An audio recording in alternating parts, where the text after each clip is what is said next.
All right, we've got 6 o'clock. Let's call this meeting to order. Roxanne, if you would take roll. If everyone would stand for the Pledge of Allegiance and the invocation.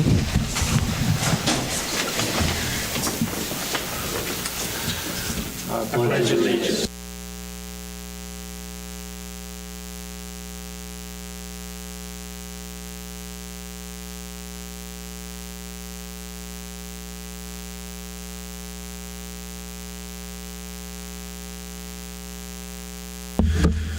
Almighty God, our Heavenly Father, send down upon these commissioners who hold the office in this city of Iola the spirit of wisdom, clarity, and justice, that with steadfast purpose they may faithfully serve in their offices to promote the well-being of all people.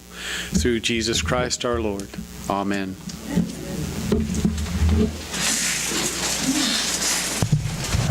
Thank you.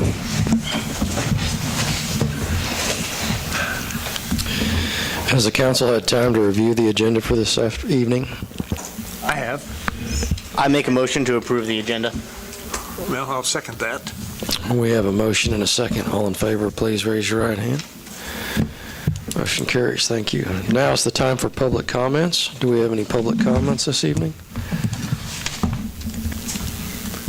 I have one. I want to thank Roxanne and her entire family and Bob and Josie for coming down to see the football stadium. We had a good crowd, about 150 some people, and we didn't feed them, so when you get people to come and you're not feeding them, that's good.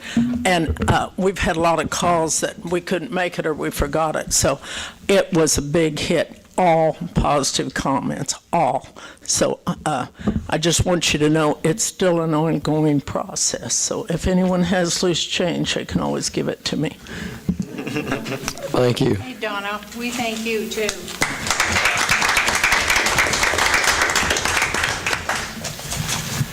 Do we have any other public comments? I'm here. First of all, I want to say that I admire any church who can increase their youth membership because this is our future. I'm here to speak about the swapping of the land, the parks. I've written down comments because I figured I'd be too nervous to stand up here and talk. So, the community of Iola has stressed healthy lifestyles and has created numerous trails to encourage this behavior. I believe our parks are a real asset to our community and also are used to encourage healthy activities. Meadowbrook is centrally located in a residential setting and easily accessible. Within walking distance of Allen Community College, whose students take advantage of this park, and is also used as a practice field for the younger athletes. I have a few things here that came from the state. And it says Meadowbrook Park and Riverside Park are protected park areas under the Federal Government Land and Conservation Fund Program, the LWCF. The LWCF program was established in 1965 to create playgrounds. The Iola Park areas were designated in 1972 under a grant from this program. Meadowbrook Park, approved in June 1st, 1972, was reserved for construction of ball field, playground, basketball court, tennis courts, and landscaping. And each year, the city certifies that the park areas continue to be used for the purposes intended. To change the use of the park area requires approval of the Kansas Department of Wildlife, Parks, and Tourism, as well as the National Park Service. The Fund Act 6F3 says, be in accord with statewide outdoor recreation plans, properties of at least equal fair market value and of reasonably equivalent usefulness and location. I feel the land that is to be swapped for our Meadowbrook Park would not be of equal usefulness since it's only designated right now to extend the disc golf course, and it's not nearly as good a location. I thank you for your time. Thank you.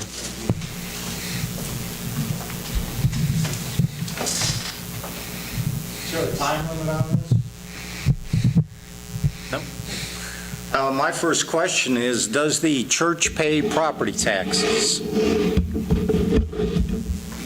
Well, sir, this is a public comment. If the church does not pay property taxes, the land in exchange for it currently does pay property taxes. I'm looking at that as a loss of revenue. My comment is, if you're okay with that loss of revenue, maybe you're okay with the rest of our group here not paying taxes, being okay with that as well.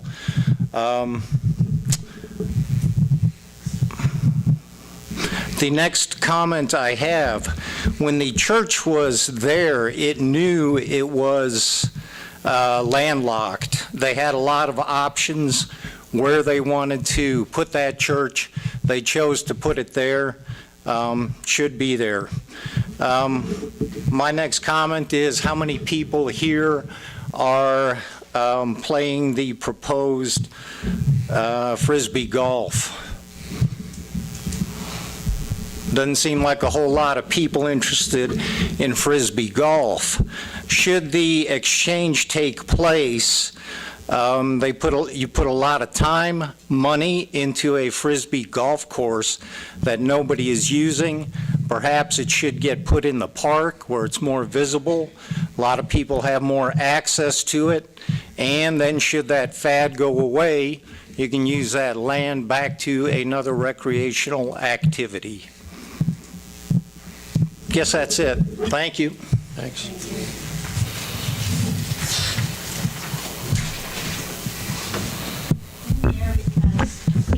I live in Meadowbrook. My backyard is what is going to be taken. And I feel that I pay a lot of taxes. We moved here from Osage City with the same value of a house. We are paying twice as much taxes on this house as we did in Osage City on our house. And if they get the property, then they can want an easement, which will mean an alley or some that comes up to the very back of my house. I won't have any yard at all. It's a very beautiful place up there. It's very quiet. We feel very safe. That we have a parking lot or an alley through there that takes up most of our backyard. That's not what we bought it for. That's not what we came to Iola for. I was born and raised here. I know what Meadowbrook has always been, and we felt very fortunate that we got it. And still want to keep it. Thank you. Thank you. Thank you. I'm sorry. I appreciate everybody's comments. When you step to the microphone, would you mind introducing yourselves, please? Vicki Bauer. Thank you. Deb Greenwell, and I'm also a Meadowbrook resident. I wanted to say up front, we have absolutely nothing against the church. They've been our neighbors for 20 years or so, and with no problem at all there. They're good people. But we enjoy Meadowbrook Park. Our kids use the park growing up. Our grandkids use the park. It's a wonderful place, a wonderful open place, and we want to keep it. We feel like the swap between the two places is not equal, and the city or the group that started the park could easily, I think, purchase that land if they wanted to expand it instead of sacrificing our park for that area. But we would like to keep the park. Thank you.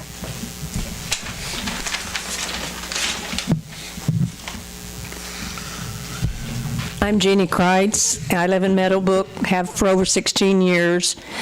I think the park is an asset. I have seen many, many children come and play soccer, ball, basketball, had grandchildren, have company from out of town come and use the park. And I'm not against the church at all, but I think there's other ways that they can go, and we need to save our park. It's been established. The city takes wonderful care of it. Those gentlemen work very hard down there keeping it, and I think we need to keep it a park. Thank you.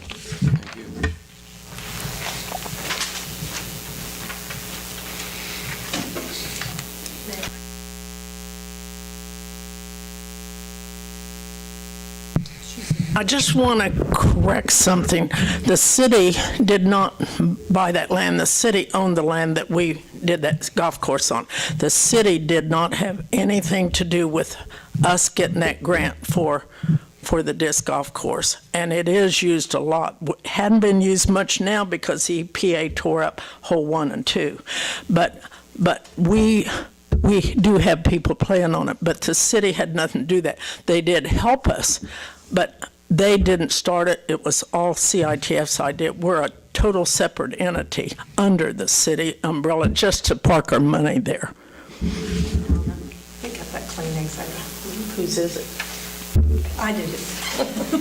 Thank you.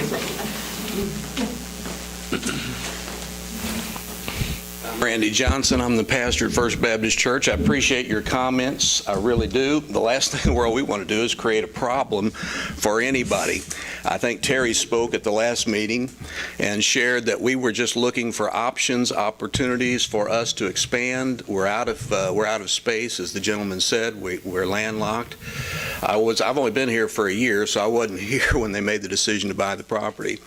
I initially said, do you think the city would be interested in selling it? And that's when we got to this point about, no, can't sell it, you can swap. And so I'll just say this. If it's not good for the city, it's not good for us. And we don't want to do anything that's going to be harmful or hurtful for the city. And so I just want you to know you have our full support in that. Our goal was just to expand so that we'd be better able and more capable of reaching children and young people in the community. And that was the sole purpose in it. But again, you speak for the city, I speak for the church, and this is not really a church decision, it's a city decision. And so I yield to you and your wisdom, and I thank you for it. Thank you.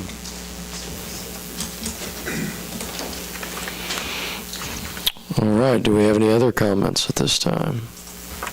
I have one more that I forgot, please. I'm Wes Oshalowski.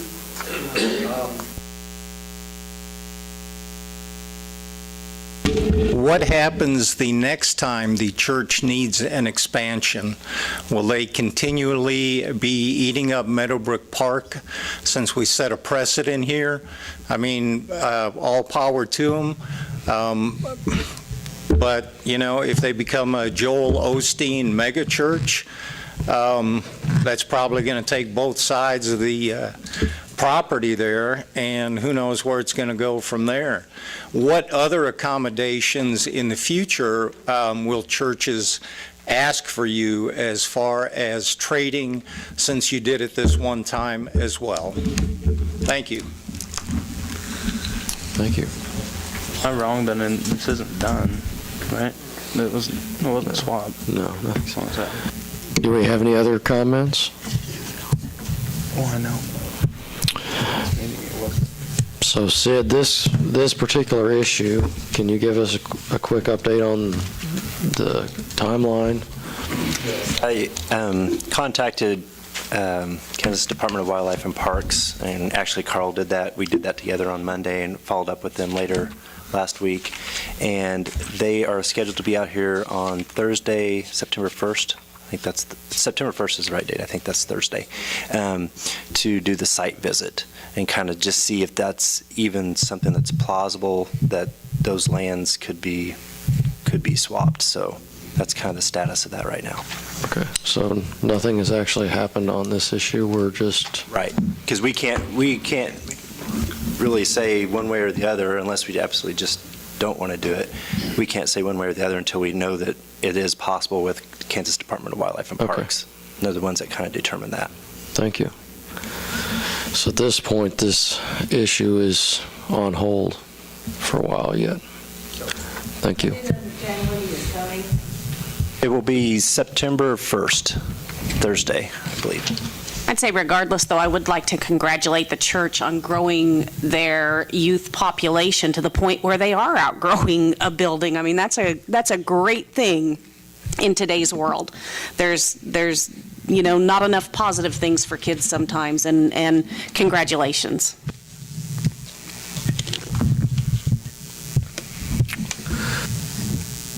All right, do we have any other public comments about any other issues? All right, thank you. Has the council had time to review the consent agenda for this evening?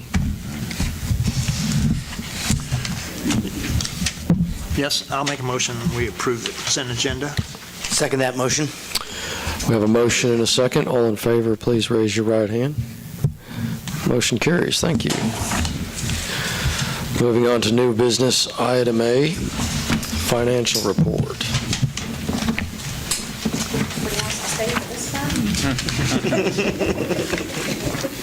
I guess that would be. You're losing the audience.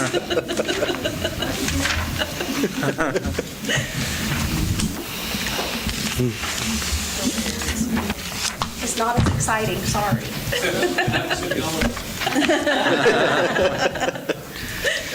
Poor guy. I presume it's for me. I didn't get an agenda, so I didn't know. I'm Phil Jarrett. We've completed the City of Iola's audit report, and I'll go through the report with you and give you some highlights. Obviously, can't go through every little detail, but I'll kind of go through the report and show you where certain things are at. Page 1, 2, and 3 is our opinion on your audit. It's a clean opinion under the statutory basis of accounting or regulatory basis, kind of used synonymously. It's the cash receipts in the various funds, and on the expense side, it's more of an accrual basis, which includes payables at the end of the year. Page 4 is what's entitled Statement 1, Summary of Statement of Receipts, Expenditures, and Unencumbered Cash. By unencumbered cash, we mean had you paid all your bills at the end of the year exactly on December 31st. That balance there in column 4 on page 4 would be the balances in the funds. But in column 5, we add back those payables, which got paid probably in January, perhaps some in early February, and actually show what's in the bank account on the right-hand side. This statement, there's two main things we look for in compliance with statutes. Number one, did the city comply with the cash basis laws of the state of Kansas? And by that, they mean, did you not encumber cash in excess of what was available? So if you look in column 4, you see all positive balances. You can see at a glance that you complied with the Kansas cash basis law. The statement that's right behind the footnotes that we'll get to in a little bit is the other main law. Did you comply with the budget law? Did you not overspend your published budget? And we'll see there when we get back to that statement as to whether, off the top of my head, I think you were fine, but I'll look at it here in a second and tell you for certain. Got to fly up here. I'll get to that in a minute. So anyway, if you wanted to see the funds at a glance and what the fund balances were, when I look at page 4, one thing that sticks out to me is your general fund balance. Looks to me like that's a dangerously low fund balance for a city your size. You ought to be trying to carry over at least 60 days cash in a fund, 60 days of your normal expenditures to have money sitting there. Luckily, your biggest tax payment comes in January, so that helps with an influx, but that tails off the rest of the year. So could be caused for a number of reasons. Maybe you didn't transfer as much money from utility funds as you had budgeted. That'd be my guess anyway. You certainly could have had the money's been available.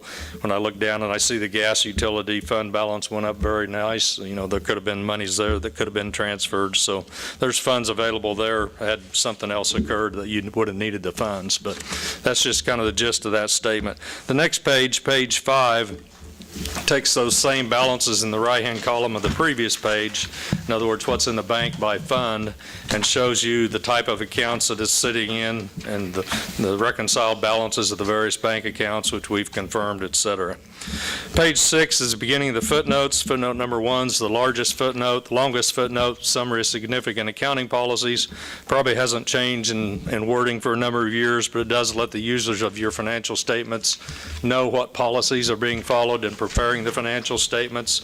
I'm not going to read through that verbatim, but I would point out over on page 8 under budgetary information, there's 4 bullet points there about the adoption of the budgets, which you've probably already been through or just, I don't know, I haven't kept up with your budget, but if they try to get that adopted before August 25th. The paragraph right below that, if there were any budget amendments for 2015, which there were not, we would have had to point out which budgets had been amended, which funds had been amended. So if someone was looking at that, they'd have to make sure they picked up on the amended budget for any particular fund, but you had no budget amendments there to report. Footnote number 2 on stewardship, compliance, and accountability, compliance with Kansas statutes, the compliance with the 2 laws that I just talked about, the compliance with Kansas cash basis law, and when we get to that statement on compliance with the budget, you did overexpend the budget in the library fund. Typically, that can happen library fund, you collect dollars from the county, and then you remit it to the library, so many mills, and then you just turn over and remit it. Well, a lot of times motor vehicle taxes and some oddball things come into the fund, and maybe your budget wasn't set high enough in 2015 to go ahead and give them all the cash. I've seen that happen many a times. I'm sure that's probably what happened here, so it's not a major issue, but it was a violation. The proper way would have been to amend the budget and get an additional budget authority. I think it was like $1,200 and some dollars. We'll get to that in a minute. The other violation, there's KSA 10-130, which requires payment of principal interest received by the fiscal agent 20 days prior to the maturity of the bonds, and actually the payment got there 10 days prior to the maturity of the bonds. That money's sent up to the state treasurer to pay off bonds that are presented. They like to have that money available, 20 days ahead of time, and a couple times it is 10 days ahead of time. I'm sorry, which bullet point or number was that? I'm on number 2, the second paragraph. Page 9, I'm sorry. Thank you. Page 9, sorry. Footnote number 3, deposits and investments. The gist of that footnote is to make sure that monies held in a financial institution are adequately secured. We look at that during the year and test it and confirm anytime you have more than what the FDIC covers in a financial institution, which is presently $250,000, then the city should get securities that bank owns pledged to the city. So if the bank should fail, you could sell that bank's securities at market value and restore the public's money. So you are in compliance with that and okay, and have a system in place to monitor that, and it's working fine. Footnote number 4, industrial revenue bonds. Even though the city's not obligated for industrial revenue bonds, they do authorize them, and we have to disclose how many dollars are still outstanding and due, and that was $3,851,008. Operating leases, we have to disclose annual operating lease costs, and you had a little bitty one for a postage machine there for $324, and future minimum payments there, which would bind future city commissions in the future years. You see 2016, 17, and about half that in 2018. Footnote number 6 is where you can write a footnote about the pension plan, where you can write or call to get information about the CAPERS system. If you go on over to page 11 and the second page there, the first paragraph, the last sentence, just discloses that the contribution from the city to the CAPERS plan for the employer share is $530,429.80 for the end of last year. And then there's the boilerplate footnotes that the state gives us on the total overall pension liability at the state level, which would scare the dickens out of you. So basically, they're saying if everybody anteed up and funded the full state CAPERS system, your share of that's going to be $3,890,000. So you've all read about the performance of the CAPERS system at the state level and underfunding and bad performance of investments, and it's way behind. It'll take quite some time to catch up. Footnote number 7, other long-term obligation from operations. We talk about the vacation pay, sick leave policy, basically is what that amounts to. Over on the right-hand side at the bottom of page 12, that paragraph there just discloses that we do estimate a liability for annual leave, which was earned by employees but not taken, and that was $271,500 approximately. So had the city employees been paid for their vacation time, that would have been the amount of money paid out. That expense is recorded in your financial statements. It is reducing your fund balances already. It's an obligation that vests with the employees. We don't accrue any liability for sick leave that's earned because the right to that benefit does not vest by the employees. If they up and quit, they lose their sick leave, but if they continue to work, certainly they get paid as they're gone with their sick leave. Page 13, kind of a sideways footnote there of long-term debt for the city of Iola. The top part shows the various obligations down the left-hand side, the interest rates, when it began, when it matures, the original amount of the issue. And on the right-hand side there at the top, it shows the payments during the year. You started out with $8,860,000, paid off $705,000 approximately, and ended up with $8,154,000 in debt with no additions last year. The bottom 2/3 of that statement takes those same debt obligations and shows you the next 5 years principal of 5 years maturities of principal at the top and the interest right below that to show how those obligations are going to pay out in the future. Once it's out 5 years, we do it in 5-year increments thereafter till it shows out, matures out.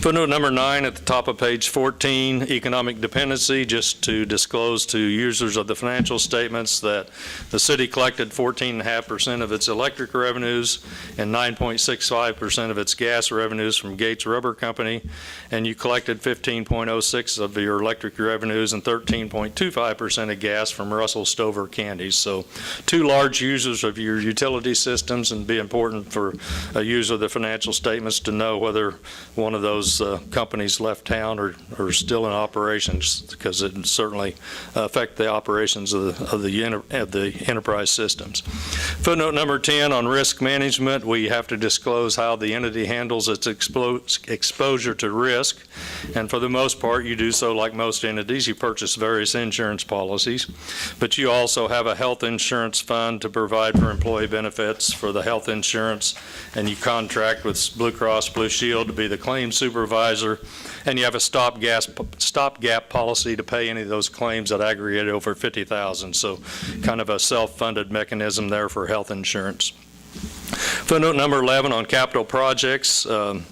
The statutes state that if you overexpend the original statutory authority of a project, that's a statutory violation. So since most of these projects overlap calendar year ends, perhaps different councils, et cetera, we have to show the original project authorization, the expenditures to date, and show whether it's completed or expected completion date. And there you show we had a couple that were completed and they were under the original project authorization. So if you do ever bump up to where it's going to cost more than the original authorization, you just need to readdress that at a city commission meeting and reauthorize an increased amount or not. But if you go over, it would be a violation. Top of page 15, interfund transfers, different transfers between the funds that are embedded in the financial statements. They're all summarized here at a glance. If that's of interest to anyone, you don't have to dig through each one of these funds to figure it out. It's all summarized here. And footnote number 13 on subsequent events. If anything would have happened after the December 31/15 date up to the date of this statement's being issued, that would be important for a user to know. And we pointed out here that the city approved a contract for sewer lining in the amount of $144,505 and a contract for a mill and overlay project in the amount of $384,118. So a couple larger projects that are probably ongoing if not completed already. Page 16 is the schedule one. The first one is statement one. This is behind the footnote. They're called schedules. This shows as to whether you complied with the budget laws of the state of Kansas. And there you can see you're under the originally published budgets except for the library fund, which spent out $1,421.97 more than the budget. You know, had the cash to do so, so gave it to the library. So a little bit of a technical violation there.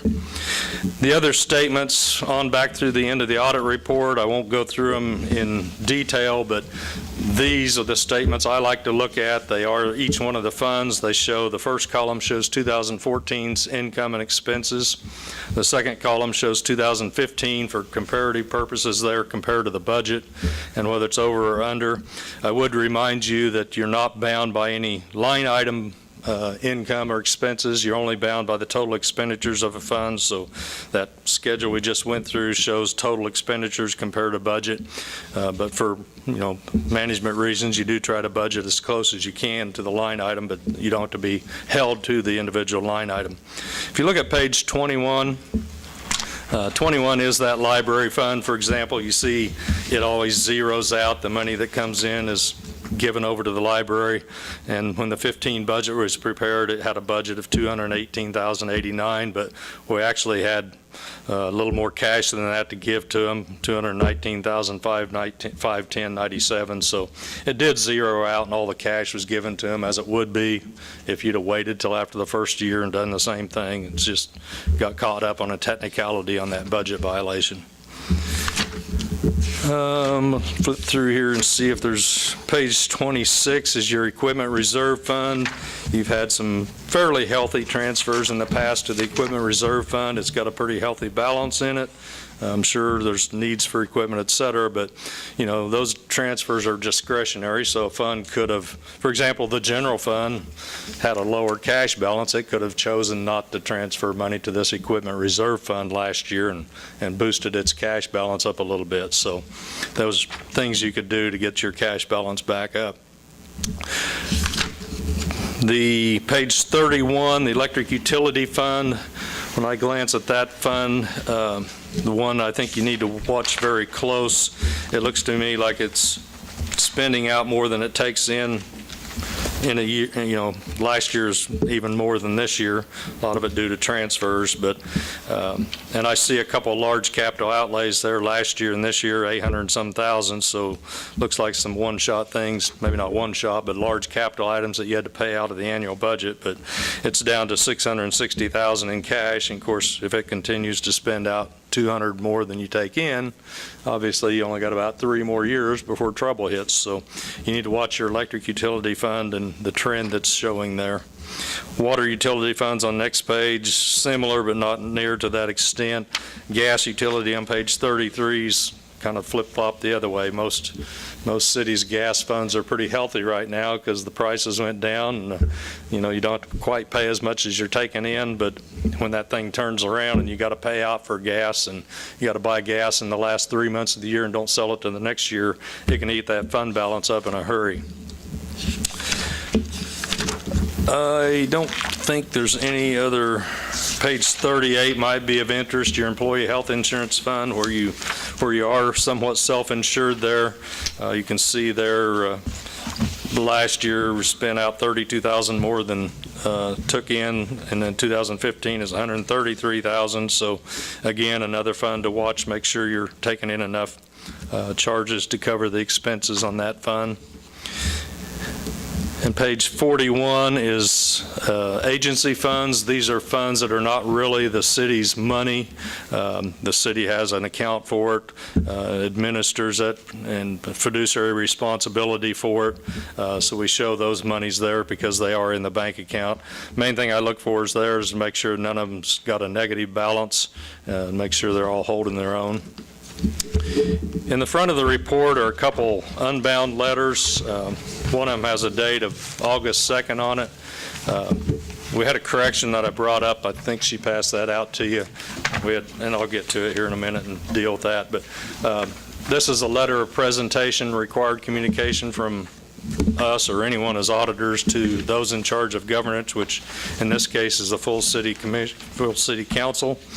There in the middle of that page, it talks about qualitative aspects of accounting practices, just to let particularly new council members know that no new accounting policies were adopted and the application of existing policies was not changed during 2015. And we noted no transactions entered into by the city of Iola for which there's a lack of authoritative guidance or consensus, and all significant transactions have been recognized in the financial statement in the proper period. Second paragraph from the bottom, we encounter no significant difficulties dealing with management and performing and completing our audit. We were able to complete it with no significant issues as far as obtaining information. Corrected and uncorrected misstatements, adjusting entries, if you will, those are attached to this letter. If you like reading debits and credits, you're welcome to read through them. Some of it's reversing the 14 payables, and some of it's adjusting the your reports in the city report income based on when stuff's sold on a have receivables in them. So it has to be adjusted to a cash basis. So that's footnote number 3, which is a rather long footnote or long journal entry. Top of the second page, no disagreements with management to report. If that did occur, we'd be required to report that to you. That would indicate maybe a disagreement on a policy or whatever that you need to be aware of. Management representations, every year the auditor will obtain a representation letter from management, and that's attached to the back of this handout. Years ago, we just alluded to it, that it was out there, but 2 or 3 years ago, it's required that it be given to you to read in writing. I would invite, particularly again, new council members to read through that. It's a lot of accounting boilerplate language, but just lets the city and the people that we're dealing with know the kind of things that we need to know about, any disclosure type things, so we can help you issue a report on your financial statements that are accurate and disclose everything that needs to be in that report. Management consultation with other independent accountants, that did not occur. That would also tend to indicate there's a disagreement with management, which did not occur. Also, if that did occur, we just need to know so we could give them any facts that we have so they could render a knowledgeable opinion on whatever that might be. But that did not occur. Everything else is just kind of signing off on that letter. The other letter in the report, which is what we used to call our management letter, anything we see that we think needs to be dealt with or improved upon. There was one major thing on a sales tax overpayment. We noted that more was paid out in sales tax than was taken in that agency fund. In that last statement that we went through in the audit report, there's a line there for sales tax fund. We noted there was more taken out of that fund than was collected, and based on our inquiry, it's not resolved completely yet, so we want you to know about it, and I think you probably do, but it could have been, we had an employee turnover apparently. Some reports got filed late to start with. I think maybe more was paid into the state for sales tax than possibly what was owed. I hope that's what it is.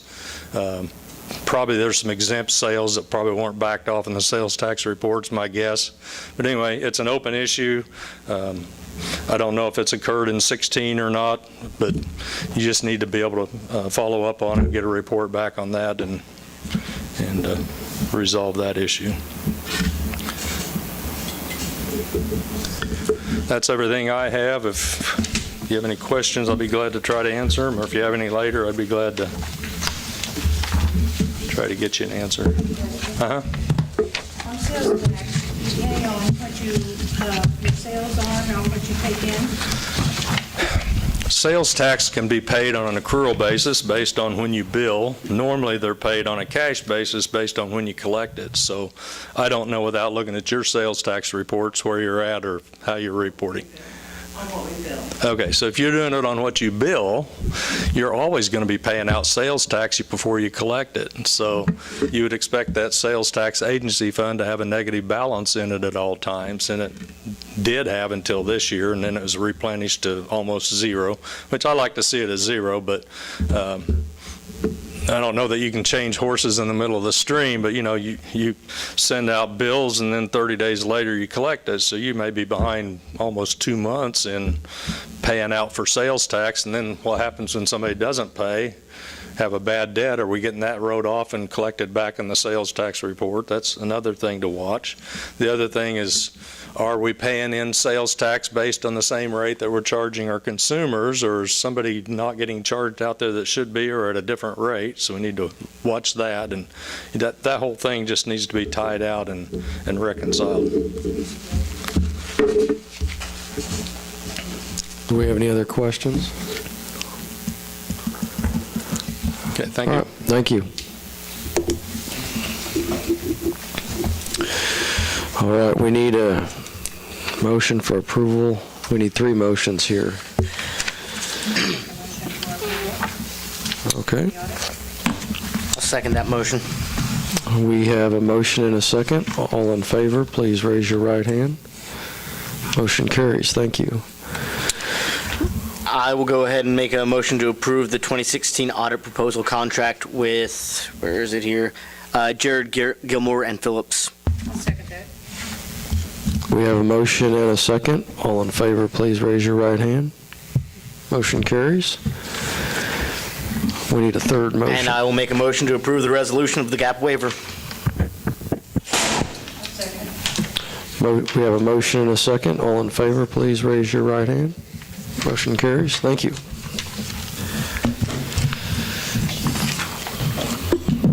All right, excellent. Moving on to new business, item B.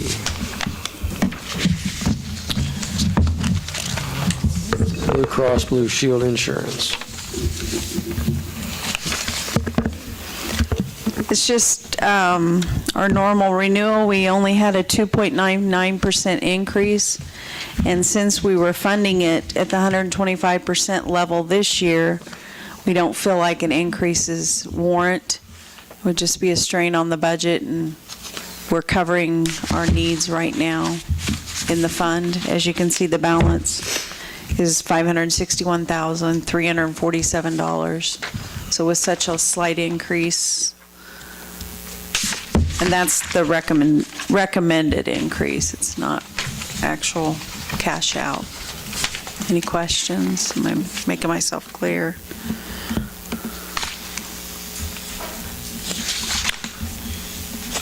I will make a motion to approve or to renew the medical policy for the city of Iola with Blue Cross and Blue Shield.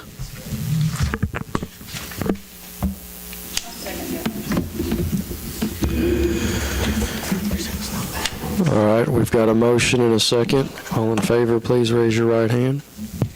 Motion carries. Thank you. That was simple. Item C, Fire Department MDA boot block.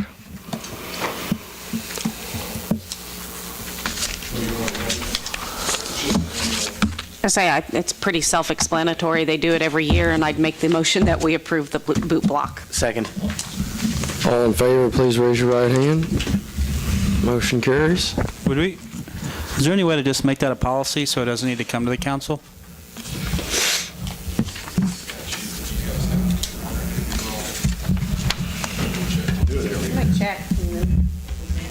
Or at least maybe next year, just put it in the consent agenda.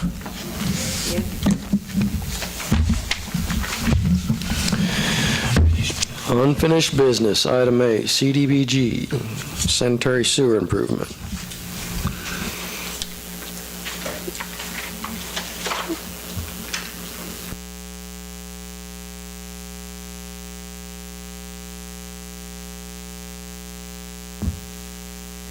Enclosed in your packet is just the start of a scope of work that we're going to get with Ponce Youngquist that will help us get started on the CDBG application.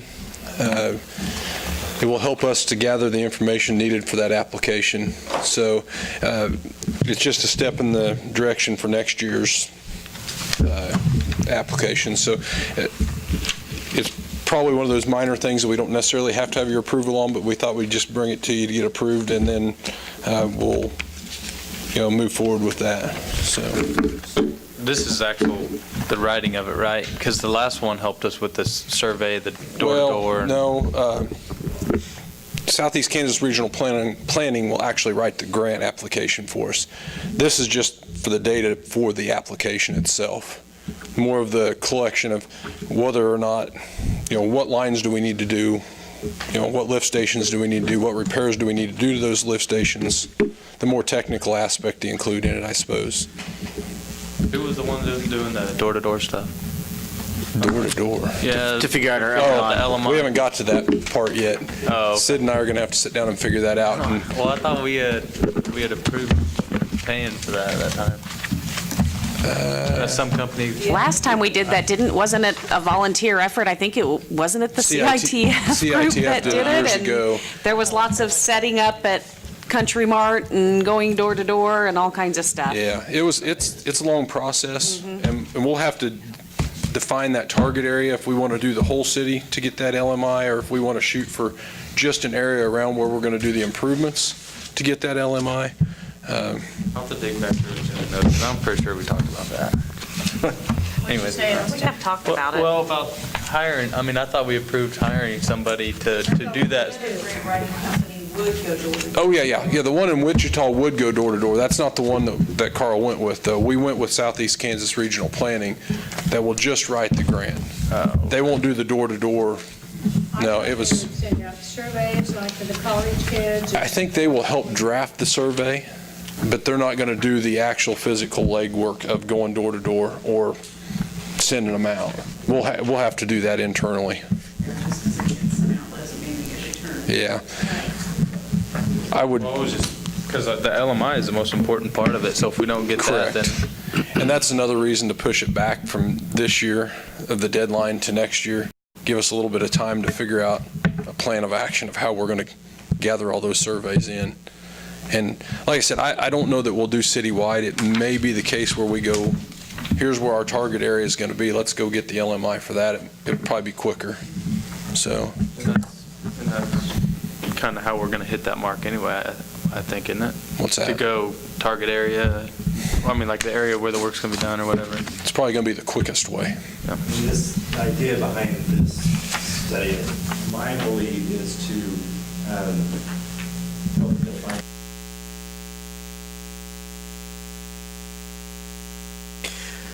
Sponsor Youngquist is also the firm that we used on our last project when we did all the lift station improvements with the EPA grant. So they're well aware of our sewer system. So it'll be beneficial with this group, most likely. I will make a motion to approve the contract with Ponzer Youngquist not to exceed $2,500. Second the motion. All right, we've got a motion and a second. All in favor, please raise your right hand. Motion carries. Thank you. All right. Sid, we need an executive session Yes. for non-elected personnel. For how long? 20 minutes. 20 minutes. Who all would you like to include in that? Just you? Myself and Human Resources Director. So moved. We have a motion and a second. All in favor, please raise your right hand. Motion carries. Thank you. All right. John, you got anything else for us tonight? Yeah, nothing for us. That's it? You go? Okay. Sid, welcome to town. Hope you're finding everything all right. Thanks to everybody, CTIF and Pride and the police and the city for putting on the community activity this past weekend. It was a great event, and it's good to get and be proactive and have kind of those meet and greets.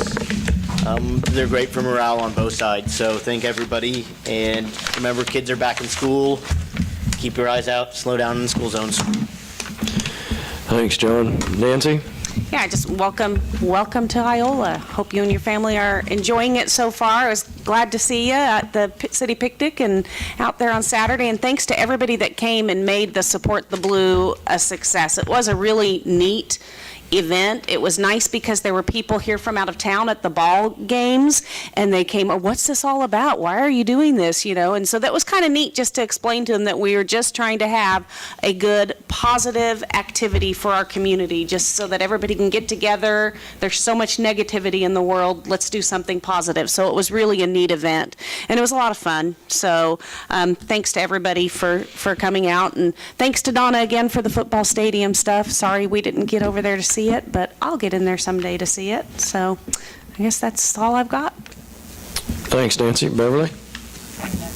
Thank you. Bob? I just welcome Sid to the city of Iola. I like it here. And I went to see Donna's project. That was a good one. And did anybody make it to the football field? I think I got to put some windows in it by Thursday, but we'll see how that goes. Windows in a concrete wall may not be so much fun, but we'll see. We can get her. Thanks, Bob. Don? I just want to welcome Sid to Iola, and we're willing to work with you. So, and you may get tired of some of us coming in. Let's go. Anyway, glad you're here. Thanks, Don. Austin? I don't have anything tonight. Sandy? Welcome, Sid. We're glad to have you. We expect great things from you. No pressure. No pressure. Thanks, Sandy. Aaron? Welcome, Sid. Can we move forward with the resolution for the beer garden since the county wasn't willing to jump on board? Do we need to have any formal action to make that happen? We did. It was in the minutes. Okay. And that can happen without any other meetings? Okay. For the future, is there any way that we can just start making that into an administrative policy where you check the following boxes and, because we kind of do it piecemeal, each, 2 groups have asked for it, but maybe we can work on that for the next couple of months, over the next 6 months or something, and make it basically, here's what you need to do to get these approved. Check the following boxes, make sure it's approved by, the entities that need to approve Then it would it. just go in a consent agenda then? Okay. Thanks, everybody. That's all I have. Thanks, Aaron. Sid, do you have anything else for us tonight? No, not at this time. I just want to thank the council for the opportunity to be here in Iola, and I look forward to working many years here. So just about 8th or 6th day on the job, so we'll see. And that's it. Appreciate it, Sid. Thanks for being here, and look forward to working with you. Dawn? I'd like to make a motion for adjournment. Second it. We've got a motion and a second. All in favor, please raise your right hand. Motion carries. Meeting adjourned.